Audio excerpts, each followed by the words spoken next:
membaca dulu di literatur, khususnya di farmakope ya. Jadi kalian mengetahui di farmakope itu isinya, maksudnya kalau kita mau menguji senyawa zat aktif itu yang harus dipersiapkan apa saja. Nah itu adanya di farmakope. Seperti apa contohnya? Kita seperti untuk mengetahui fase gerak yang digunakan, kemudian fase diam yang dipilih itu jenisnya apa saja, kemudian panjang gelombang maksimal yang dipakai untuk melakukan pengujian senyawa tertentu, atau yang kata mau analisa itu berapa banyak gelombang maksimalnya, itu semuanya sudah ada di farmakope. Kemudian yang keempat adalah bagaimana prosedur preparasi sampel dan preparasi larutan baku. Nah, kalau itu semua sudah dibaca di farmakope, langkah selanjutnya adalah membuat larutan sampel dan larutan baku. Untuk larutan baku itu persiapannya tergantung dari metode perhitungan yang akan digunakan ya. Jadi ada istilah standar tunggal dan kurva kalibrasi. Kalau standar tunggal, mbak-mbaknya cukup menyiapkan satu standar larutan standar dengan konsentrasi tertentu. Tetapi kalau mau perhitungannya menggunakan kurva kalibrasi, berarti mbaknya harus membuat minimal 5 larutan deretan standar. Contoh misalnya membuat 10 ppm, 20 ppm sampai 50 ppm. Nah, nanti semuanya itu dibaca. Kalau standar tunggal cuma satu saja itu.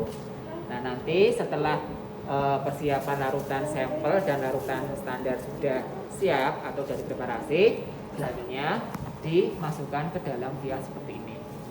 Tapi sebelum dimasukkan disaring dulu terlebih dahulu menggunakan microfilter.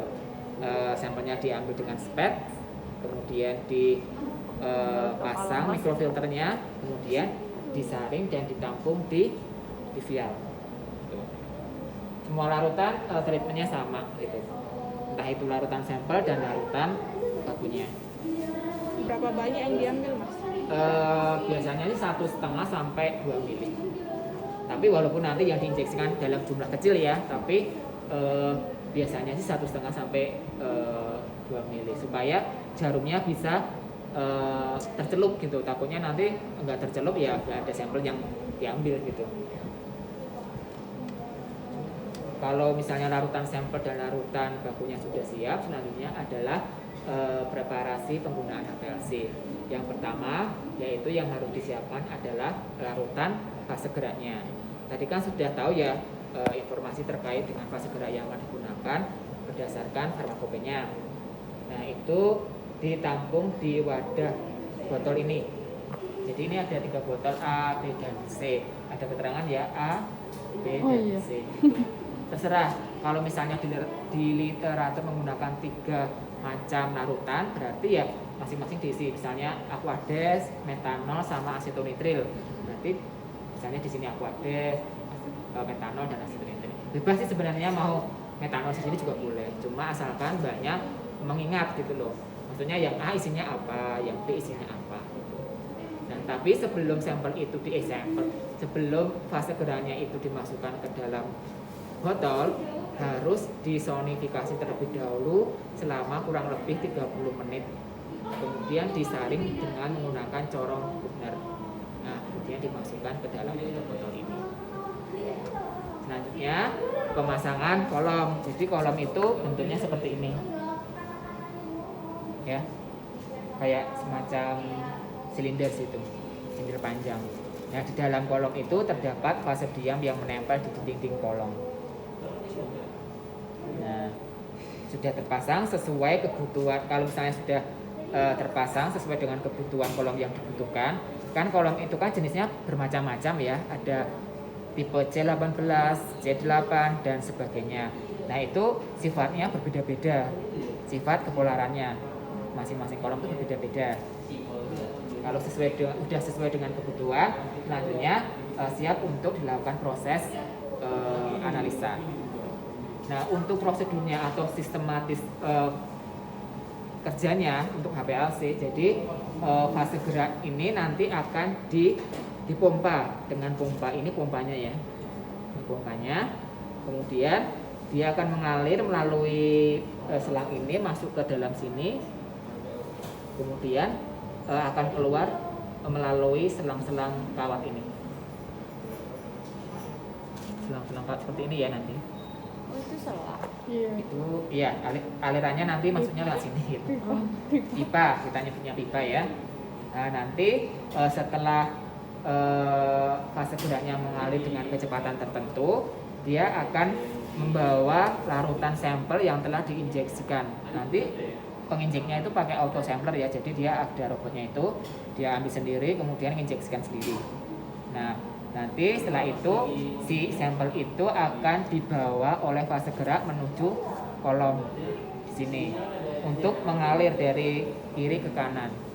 Itu ya. Nah, nanti selama proses melewati fase diam atau kolom, maka akan ada proses interaksi antara fase diam dengan fase gerak maupun dengan senyawa zat aktif yang terdapat di dalam sampel gitu ya.